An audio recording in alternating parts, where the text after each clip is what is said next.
According to the National Electrical Code, Section 230.90 regarding the maximum number of disconnects, a single panel board must contain only one main circuit breaker or other main overcurrent device. Where more than one supply enters a panel board, each supply must be protected by a main circuit breaker or other main overcurrent device. Section 230.71 addresses location, stating that panel boards must be installed in a readily accessible location. Service equipment should be installed as near as practicable to the point of entrance of the supply conductors. Furthermore, Section 230.95 dictates overcurrent protection. Panel boards must be protected against overcurrent by an overcurrent device at the point where the supply enters the panel board. The overcurrent device shall be rated in accordance with the ampacity of the supply conductors and must be located and identified so as to be readily accessible. Considering these code rules, let's examine their application to a commercial building equipped with a 6-GaN meter pack that feeds 6 panels throughout the building. The meter pack itself can contain a main circuit breaker or another type of main overcurrent device. This device is essential for protecting the supply conductors. If each panel receives a single supply from the meter pack, it can be a main lug-only panel, meaning it does not require a main breaker within the panel itself. However, if a panel has multiple supplies, it must contain a main circuit breaker within the panel. This is necessary to protect each individual supply, as emphasized in Section 230.90. In practice, it is common for commercial buildings to use a main breaker panel or a main lug-only panel with a main breaker installed at the service entry point. Subsequently, main lug-only panels are often used at individual panel locations throughout the building. This configuration allows for easier servicing and maintenance of the main overcurrent protection device. Let's delve deeper into the specifics of these requirements. Firstly, concerning the number of disconnects, the code emphasizes the importance of a single point of control. Having one main breaker simplifies the process of de-energizing the entire panel for maintenance or in emergency situations. This approach enhances safety and reduces the risk of accidental contact with live circuits. Secondly, the location requirements underscore the need for accessibility. Readily accessible locations ensure that electricians can quickly reach the panel boards for troubleshooting, repairs, or inspections. Similarly, placing service equipment near the point of entry minimizes the length of unprotected conductors, thereby reducing the potential for faults. Thirdly, overcurrent protection is paramount for preventing damage to equipment and reducing the risk of fire. The overcurrent device, whether a circuit breaker or fuse, must be appropriately sized to match the ampacity of the supply conductors. This ensures that the device will trip or blow in the event of an overload or short circuit, interrupting the flow of current and preventing overheating. To further illustrate these concepts, consider a scenario where a panel board is fed by 2 separate sources. According to Section 230.90, each of these sources must have its own overcurrent protection. This is typically achieved by installing a main breaker for each supply within the panel. This approach prevents one supply from overloading the other and provides a clear means of disconnecting each source independently. In contrast, if a panel board is fed by a single source, such as from a meter pack, a main lug-only panel can be used. In this case, the overcurrent protection is provided upstream, typically at the meter pack itself. This arrangement is often more cost-effective and simplifies the wiring within the panel. However, it is crucial to ensure that the upstream overcurrent device is properly sized to protect the panel board and its connected loads. The choice between using a main breaker panel and a main lug-only panel depends on several factors, including the number of supply sources, the size of the load, and the specific requirements of the installation. In general, main breaker panels are preferred where multiple supplies are present or when a readily accessible disconnect is needed at the panel location. Main lug-only panels are often used when a single supply is present and overcurrent protection is provided upstream. It's also important to understand the role of the meter pack in the overall electrical system. The meter pack serves as the point of connection between the utility service and the individual tenant meters. It typically includes a main disconnect, overcurrent protection, and metering equipment for each tenant. The meter pack must be installed in accordance with the utilities requirements and the NEC. In addition to the NEC requirements, local codes and regulations may also apply. It's essential to consult with a qualified electrician or electrical engineer to ensure that the installation complies with all applicable requirements. Furthermore, proper labeling and documentation are crucial for ensuring the safety and maintainability of the electrical system. All panel boards and disconnects should be clearly labeled to indicate their function and the circuits they serve. Detailed wiring diagrams and panel schedules should be maintained to facilitate troubleshooting and future modifications. To summarize, the NEC provides specific guidelines for the use of main lug-only panels versus main breaker panels. The key considerations include the number of supply sources, the location of overcurrent protection, and the accessibility of disconnects.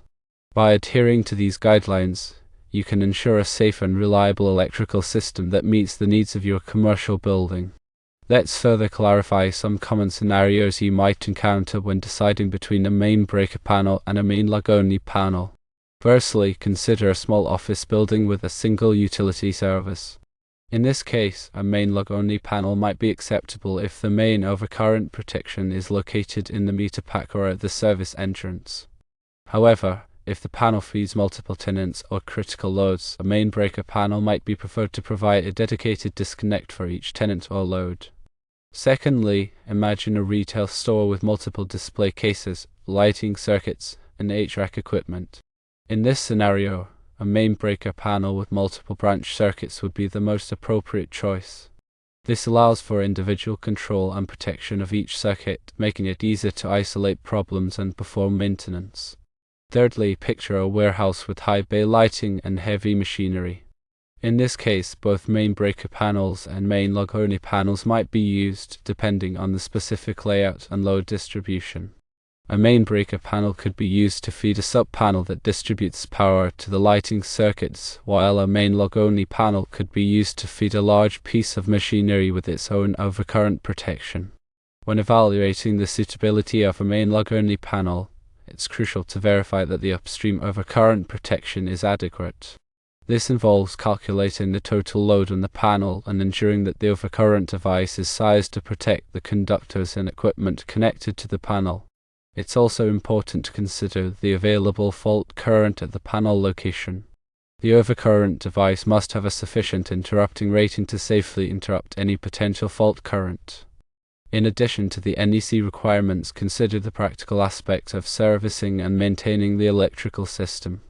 A main breaker panel provides a convenient means of disconnecting power to the entire panel, which can be helpful when performing maintenance or troubleshooting. A main lug-only panel requires disconnecting power upstream, which may involve shutting down other equipment or tenants. Proper coordination of overcurrent devices is also essential for ensuring a reliable electrical system.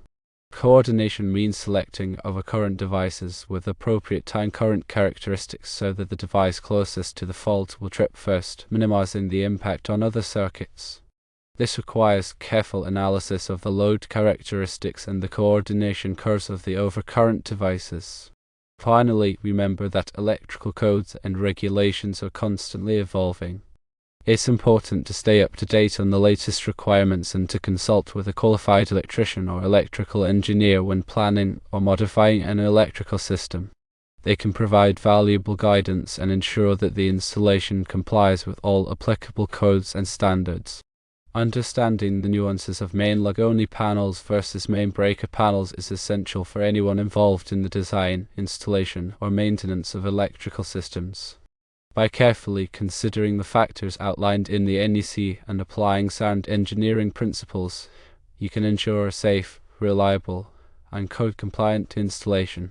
To further elaborate on the practical considerations, let's examine some specific examples. Consider a situation where you are adding a new circuit to an existing panel. If the existing panel is a main lug-only panel, you will need to ensure that there is sufficient capacity in the upstream overcurrent device to accommodate the new circuit. You will also need to verify that the conductors feeding the panel are adequately sized for the increased load. If the existing panel is a main breaker panel, You can simply add a new circuit breaker to the panel, provided that there is space available and that the panel's overall capacity is not exceeded. Another common scenario involves replacing an existing panel. When replacing a panel, you should carefully consider the existing wiring and the future needs of the building. If the existing wiring is in good condition and the future needs are not expected to change significantly, you can simply replace the panel with a similar type. However, if the existing wiring is damaged or outdated, or if the future needs are expected to increase, you may need to upgrade the wiring and install a larger panel. When selecting a replacement panel, be sure to choose a panel that is listed and labeled by a recognized testing laboratory such as Underwriters Laboratories or Intertek. This ensures that the panel meets the applicable safety standards. It's also important to consider the physical size and layout of the panel. The panel should be sized to accommodate the existing wiring and the expected future circuit. The layout should be organized and easy to understand, with clear labeling of all circuits. In addition to the technical considerations, there are also cost factors to consider when choosing between a main lug-only panel and a main breaker panel. Main lug-only panels are typically less expensive than main breaker panels, but they may require additional expense for upstream overcurrent protection. Main breaker panels are more expensive, but they provide a convenient and self-contained means of overcurrent protection. The overall cost of the installation will depend on the specific requirements of the project and the local market conditions. When making a decision, it's important to weigh the technical requirements, the practical considerations, and the cost factors. There is no one-size-fits-all answer, and the best choice will depend on the specific circumstances. Finally, remember that electrical work is inherently dangerous. It's essential to take all necessary safety precautions when working with electricity. Always to energize circuits before working on them, and use appropriate personal protective equipment, such as gloves and safety glasses. If you are not comfortable working with electricity, it's best to hire a qualified electrician to do the work. They have the knowledge, skills, and experience to perform the work safely and correctly. By following these guidelines and taking the necessary precautions, you can ensure a safe and reliable electrical system that meets the needs of your building.